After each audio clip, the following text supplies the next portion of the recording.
Welcome to Surviving Bad, where we explore stories of survival, hope, and inspiration. Today we have a special guest, Jody Waddell. The first time I heard her story, it was on the big stage at Hope Lutheran Church. With hundreds of people in the audience, she bravely shared her story of addiction, from prescription drugs to heroin, and how she found the strength to recover her hope and begin life anew. Jody, welcome to the show. Thank you very much. You know, I was profoundly moved by the story you had to tell, and I'm sure our audience will be. Give us a little look at how this all began for you in life when you first start to tell the story. Okay, well, I'd like to say that it started with the use of drugs, but as we've talked about before, it was way before the use of drugs. It was a feeling of being different than and apart from instead of a part of. And I talked before to the church and said, you know, I remember my first memory of being different was my mom being on a phone that's still hooked into a wall and waiting around the corner while she was on the phone and waiting to hear her say I was adopted, and I'm not adopted. But I remember feeling like I wasn't a part of that family. The kids I hung out with, that I didn't fit in with them. Just in general, just a disease around other people. You know, it's just one of those things that you just don't feel like you're a member of something. How old were you then? I was about 4 or 5 when I noticed that I just didn't fit in. Where were you growing up then? In Des Moines. In Des Moines. I grew up in Des Moines. So an Iowa girl growing up in one of the most populated growing cities, but not feeling a part of things. Definitely not. I could have been in a room full of people and felt alone. What about when school started? Yeah, I went to school. I did fairly well in school, but I still just didn't feel any connection to anybody. I remember feeling my first connection over the use of drugs. I remember getting high with other people in junior high school. And that was the first bond that I felt like I had, because it was with people who also felt apart from. Now, junior high and from between 4 and 5 years of age in junior high, what was your family situation like? Pretty stable, normal? I grew up in a very stable and normal family. I was assaulted by a neighbor from the ages of 4 to 11, and that played a part in every decision after that and in every part of my life after that. So I grew up, like, to people from the outside, I grew up in this perfect home. You know, my parents are still together to this day and are very happy, and I had a sister who was an honor student, and then you have me, the person who didn't feel like I was a part of that family. And the disease of more was present all through those years. You know, we had a deep freeze in our basement that my parents and my sister had a key to, and I did not, because it held all the chocolate. And I would get into that deep freeze and I would eat 20 candy bars, because that's the type of addict I am. It's all more, everything. So in junior high, how did it begin? What was like the first time you remember doing drugs? Well, I was 13, and it started with alcohol. It moved quickly to marijuana.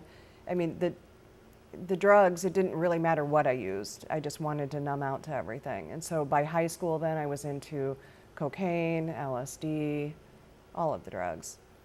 Well, we often hear people starting out with alcohol and marijuana, and there's a lot of talk about marijuana now. Is it as dangerous as it sounds when you talk about starting out with it? The marijuana that I grew up with is far different from the marijuana of today. The THC levels in the marijuana today are ridiculously high. And so what I grew up with was far different. I believe it to be one of the gateway drugs, although I believe tobacco to be the first gateway drug. And you were smoking tobacco then too? I started tobacco in 5th grade. 5th grade? Yes. Yeah. So you got into the drug scene. How did your grades fare? How did life at home go once that began?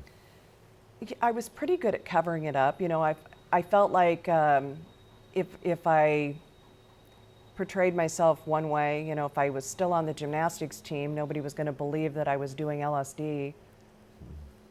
You know, it's just all a facade. It's one mask after another.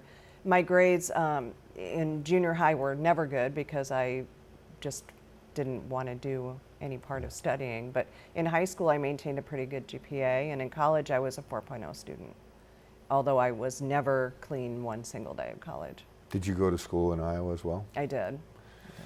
Wow, have you had these dialogues with your parents about growing up in those days?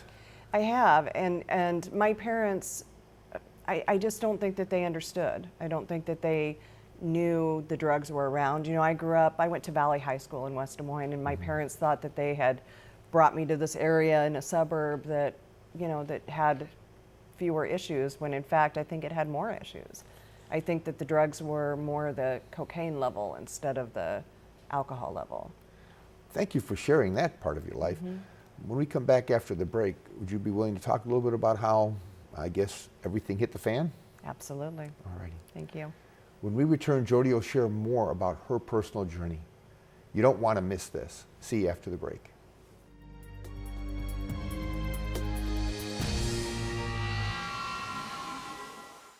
Many teenagers don't understand the dangers and effects of marijuana use. Now it's time for Just the Facts, ma'am. An IQ is a score determined from standardized tests to determine intelligence. An IQ of 100 puts the average person in the 50th percentile of intelligence. Regular marijuana use during teenage years can cause a long-term 8-point drop in IQ. A loss of 8 IQ points drops them to the 29th percentile. For more information, go to drugfreeiowa.org.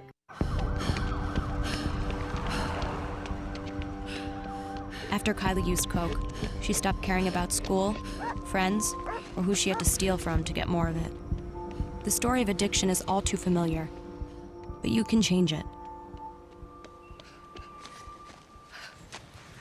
Sleeping in, Dad? If you or someone you know is in recovery from addiction, share your story with the partnership at drugfree.org, because your story can change someone else's. Hi, I'm Carnell. If you're like me, you spend a lot of time online, streaming shows, downloading files, and Skyping with family. That's why Mediacom recently boosted many of our internet speeds at no extra cost. We call it Always Faster Internet because we're always improving to meet your needs. And when you combine improved speeds with hassle-free Wi-Fi, you get super fast speeds all over the house. So more gets done even faster. The power to make a good thing even better, the power to simplify.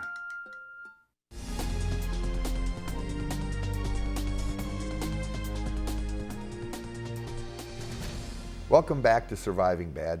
We're joined by Jody Waddell and her journey with addiction. She's a survivor in a true sense of the word. Let's return to her story. Jody, a 4.0 GPA in college, but not straight a single day. How do you do that? I had several roommates that I brought along the course with me. We were engaged in drugs every day, pretty much LSD.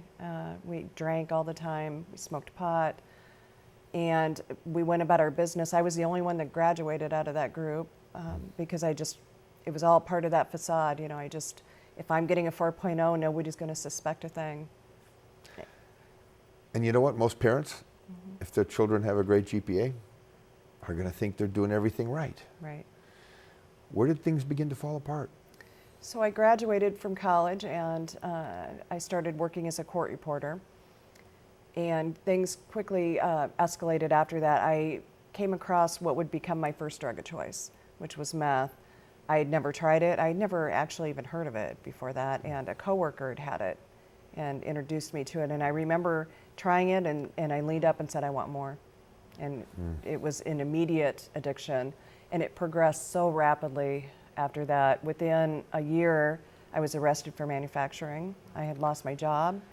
I was being thrown into treatment over and over, thrown into jails over and over.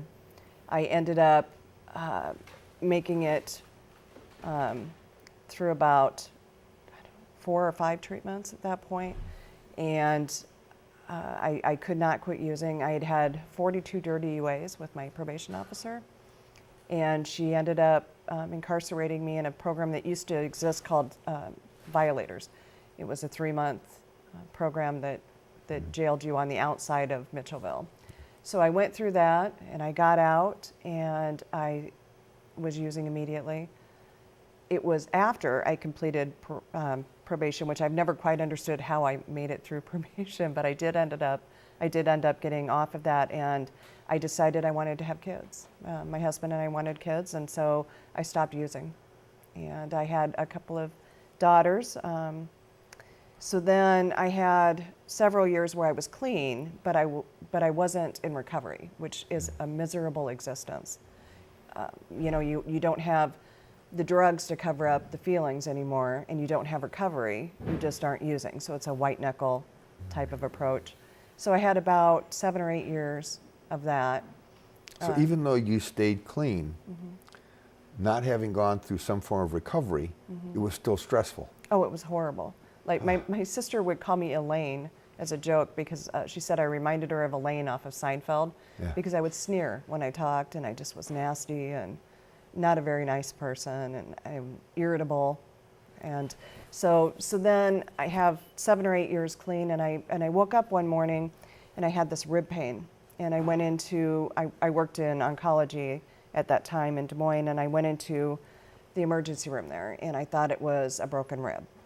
So they did something called a D-dimer, which would have looked for a blood clot in my lung, which is what they thought it was. And it came back positive, and a positive would mean either a blood clot or a tumor. So they did a chest CT, and the chest CT came back negative for a blood clot, but they saw a shadow. And so they put me in the hospital, did a mammogram, saw cancer, saw a tumor. So that spiraled my next addiction, which was the big addiction, as I like to refer to it, which was opiates. I had no idea at the time that prescription pills were basically heroin, just a synthetic form of it. I had no idea about that. And so I was quickly addicted to that. And I remember being outside that cancer center at a year for my year checkup, and it was cold and rainy, and it was October. And I remember praying that I still had cancer, because I thought my kids will either find me dead of an overdose or I can die of cancer. And I think dying of cancer is more respectable.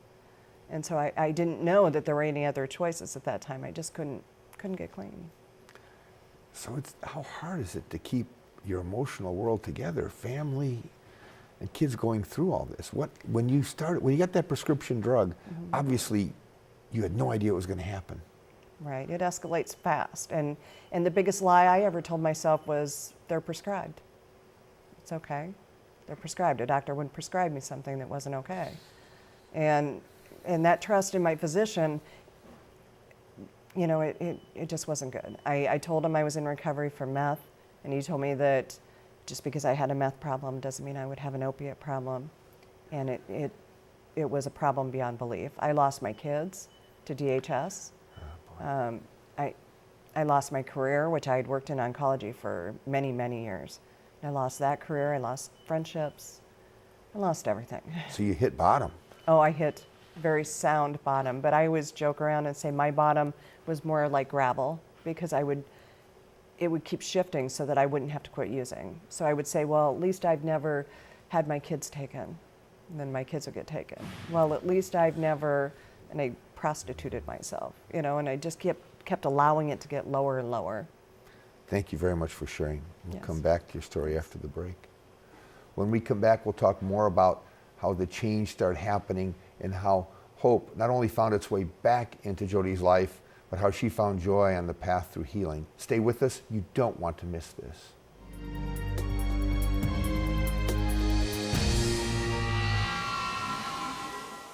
You may have heard about synthetic drugs in the news, and the fact that more Iowa teenagers who use them are ending up in the hospital. Synthetic drugs can be dangerous, but you can help prevent the threat. Learn about synthetic drugs and talk with your kids now. For sale does not mean safe to use. Get help at drugfreeiowa.org.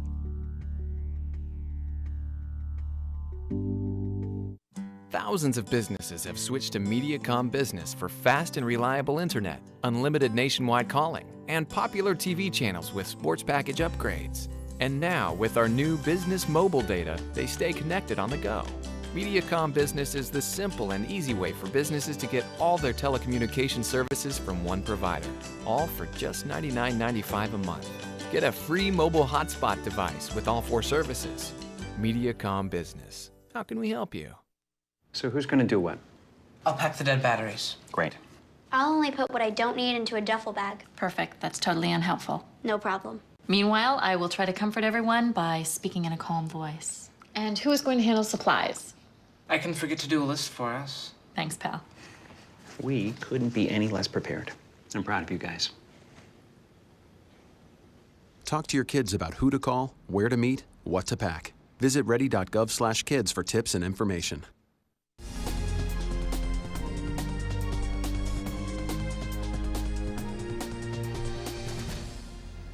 Welcome back.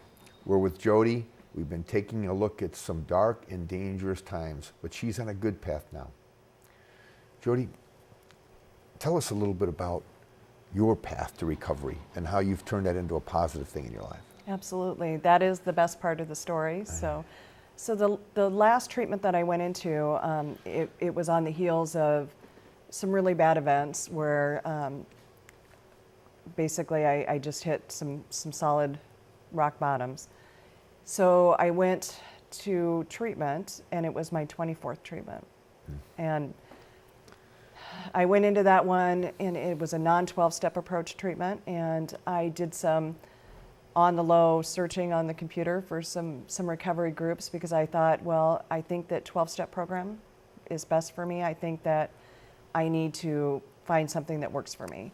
Now, I had a problem with 12-step programs because I wasn't sure about the higher power thing. You know, the higher power that I had envisioned in my mind was a judgmental, angry God, and I didn't want any part of that. And I also didn't want to be a part of a relationship with a God that I thought or perceived allowed abuse to happen in my life.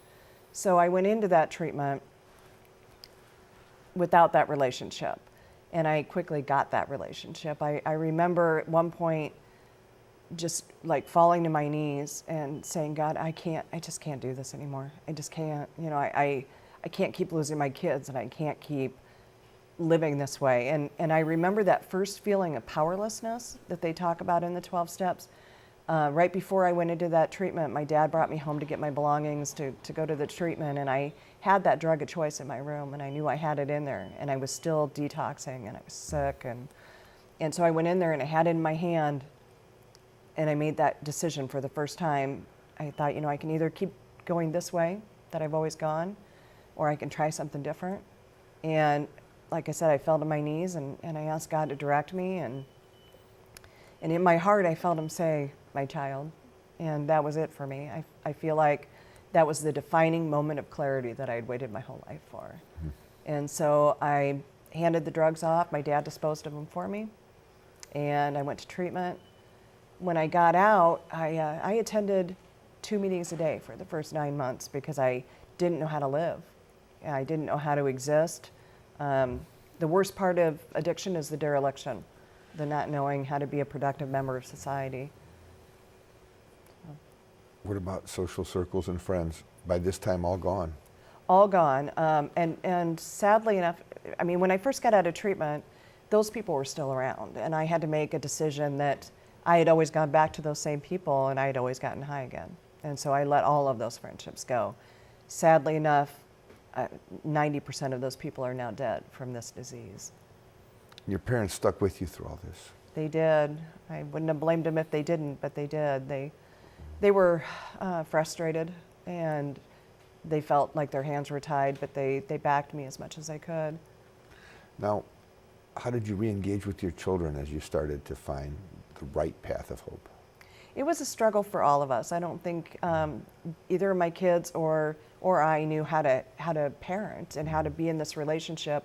I had used drugs for so many years that I allowed them to do whatever they wanted, you know, and they were removed from my care over and over. And so we kind of went back into it with some trepidation, but we made it through it. And now I think that we have a relationship that is so much stronger. When faced with an issue of drugs in her life, my daughter and I have some common ground of understanding that my parents and I didn't have.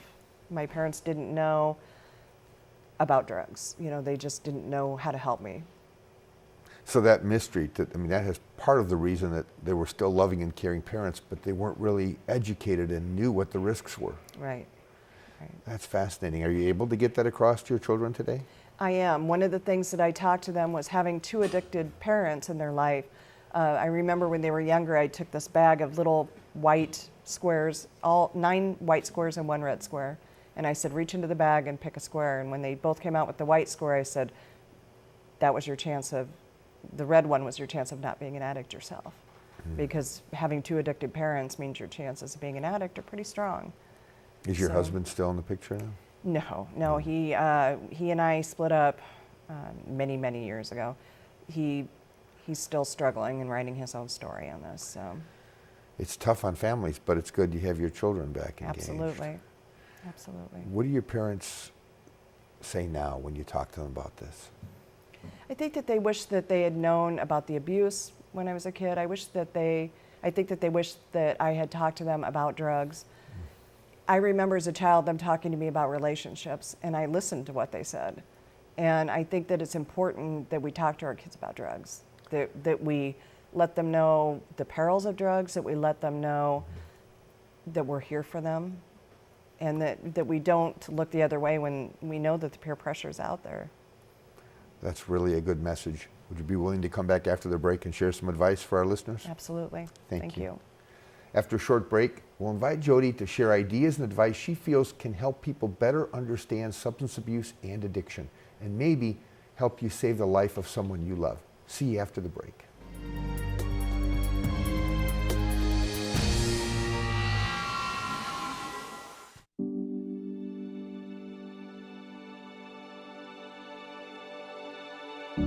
Children see magic in the world around them, and parents see the dangers. There is hope for the future if we face it together. Find out more about how you can protect your children from the risks of illegal drugs, prescription medications, and alcohol. Go to drugfreeiowa.org. I'm Quinn. At Mediacom, we believe customer service should be as simple as possible. So simple, in fact, you don't even have to dial a phone.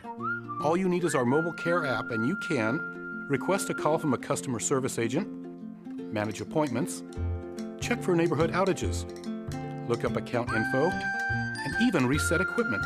And the best part, the mobile care app is absolutely free. The power to connect, right at your fingertips. The power to simplify. You wouldn't walk through the halls of your school naked, yet without thinking. Many teens sext explicit photos of themselves to friends using cell phones, never thinking it'll go further. But once you hit send, you're exposed. You're out there in cyberspace for everyone to see.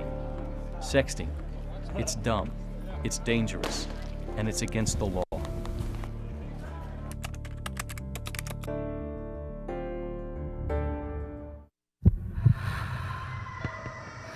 Watching your sister go through withdrawal is the last thing you expect to do. You hope she gets past it, but worry she'll relapse. The story of addiction is all too familiar, but you can change it. That's 2 out of 3. If you or someone you know is in recovery from addiction, share your story with the partnership at drugfree.org, because your story can change someone else's.